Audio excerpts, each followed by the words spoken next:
As Claire's life keeps getting more exciting and convoluted, the current season has been brimming with drama and action. The drama is on the life of a young woman who is sent back in time to the turbulent 18th century. There she becomes embroiled in the Jacobite uprising and develops feelings for a dashing and charismatic warrior. In the series, Catriona Balfe portrays the title character. Ronald D. Moore is the creator of the show. Major spoilers ahead if you have not watched the episode yet. Outlander Season 7's portion that focuses on the Fraser family is still set in the 1770s, but Brianna and Roger and their kids' lives have been expedited. Now that their exploits are taking place in 1980s Scotland, it begs the question of how the series will handle more time travel on their side of history. But until then, Outlander has more tales to share about Claire, Jamie, and the rest of their family to tell. And it will come back into play, because there is no way Bree and Roger can stay in the future forever. There is a small time jump at the start of this Outlander episode. Bree and Roger were looking at Lallybroch when we last saw them, and they discovered it was up for sale. Now that they purchased it, some time has gone.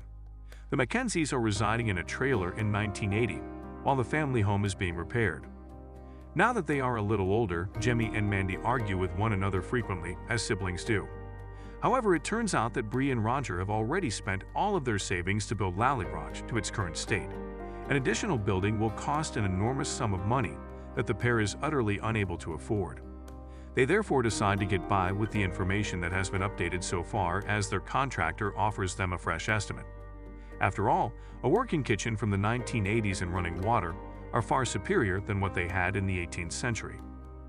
One may assume that Bree and Roger's financial problems could be resolved by pursuing the Jacobite gold that Jamie has hidden in North Carolina, but things are not as straightforward as that.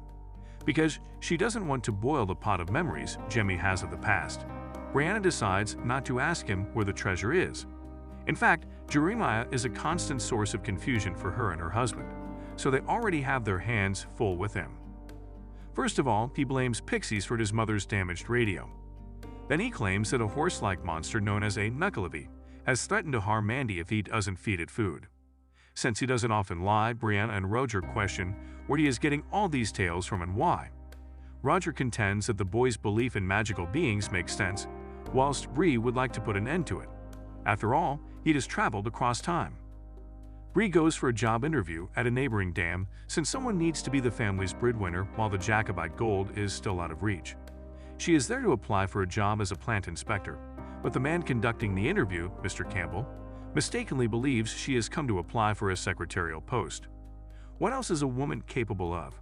She continues to list all the issues she has seen with the dam after reminding him that being a plant inspector does not necessitate being a man, and ends up landing the job. You go, lady. Bree is unhappy to learn that Roger isn't overjoyed when she goes back to the house to tell him the good news. It's not that Roger isn't thrilled for her. On the contrary, he didn't imagine they would hire a woman, and he regrets not being the family's breadwinner. He explains that he feels like he is failing in his pledge to Jamie and Claire to care for her and the children.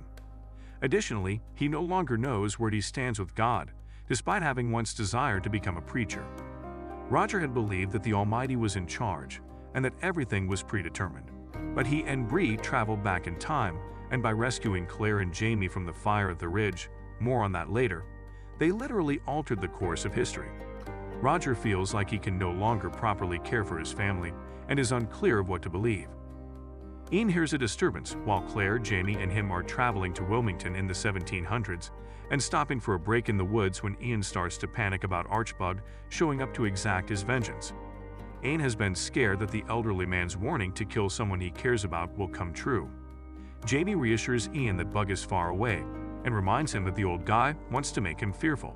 Fraser's intentions are upset when they arrive in Wilmington to get ready to board ship for Scotland. In fact, Jamie crosses paths with Cornelius Harnett, a fellow Son of Liberty member who he joined in Season 6. Harnett thinks he cannot let Jamie go after finding out that he is not joining the revolution but rather preparing for a journey to Scotland. Jamie will be forced to join the rebels because he will either be conscripted or someone else will be sent to fight in Jamie's place. Jamie tells Claire he wants to join primarily to defend his family but also because he can't ask anyone else to fight in his place, back at the inn where they are staying. In recognition of the need for doctors in the war effort, Claire says she will accompany him. Scotland can wait, so young Ian naturally decides to join as well. His passion for America and its citizens has caused him to want to fight for it. By attempting to sway the few Native American tribes who haven't chosen a side, he aims to contribute to the revolutionary cause. Later, when Claire conducts her business in Wilmington, she encounters Tom Christie, him again. He kisses Claire because he is so amazed to see her, and she is equally as surprised to see him. Claire was convinced he had been put to death for the murder of Malva, and Tom believed she had died in the Ridge Fire when he heard about it. Tom describes how his literacy ultimately saved his life as they go for a cup of coffee. He made the decision not to go back to the Ridge after recovering his freedom, and when he learned of the fire, he published an obituary about it in the newspaper. In spite of Roger's conviction that they were able to alter history, it was actually predestined to happen because it is the obituary that Bree discovered in the newspaper all these years later, the one that inspired her to travel to the past in Season 3. Maybe God is in charge after all. Claire tells Jamie about her encounter with Tom Christie after meeting him and hearing him reiterate his love for her. Jamie makes fun of her kiss while feeling bad for Tom, who he thinks would risk his life once more for Claire. Intimacy develops as a result of their discourse, which is just what the pair needs as their next stop is Fort Ticonderoga, when their involvement in the revolution will really start. William Ransom, Jamie's hidden illegitimate son, enters the picture when the Frasers and the Mackenzies are preoccupied with their own issues. William receives a mission after revealing his real colors to his superiors by opposing several soldiers who had burned a prostitute alive. The young soldier has been sitting on the sidelines, waiting to be given a posting and engage in combat with the rebels. Now an officer offers him a chance. After delivering 3 letters, he can travel to New York and take part in the conflict. In order to complete his post-delivery job, William must go through the Great Dismal, a sizable marsh that lies between North Carolina and Virginia. It's a particularly hostile environment, and when a stake spooks William's horse, he takes a nasty fall and sustains an arm injury that puts him in a precarious situation. William must continue on foot because his horse is no longer there, but his injury gets worse. He soon runs into none other than young Ian, who is quick to lend a hand after realizing the boy is actually his secret cousin. Ian takes William to the hospital after doing his best to treat his wound and teaching him about Mohawk death ballads. They stumble into the residence of Rachel and Denzel Hunters, 2 Quaker siblings who can miraculously assist because Denzel is a doctor. His prognosis is poor when he initially examines William's arm. An amputation is required. Although William is not thrilled about it, the soldier agrees when Ian tells him that he still has a long life to live. However, the doctor is ecstatic when Denzel puts his saw on the arm and pus begins to pour out. It turns out that an abscess only needs to be cleaned up, and William can keep his arm. Ian speaks with Rachel Hunter while William is sleeping, and the two seem to click right away. Sadly, Ian says he needs to go, and although Rachel seems unhappy, she bounces back by caring for William in his place. Later, as the boy's injury is healing, we witness Rachel giving him a shaving, and once more, there appear to be sparks flying between the 2 teenagers.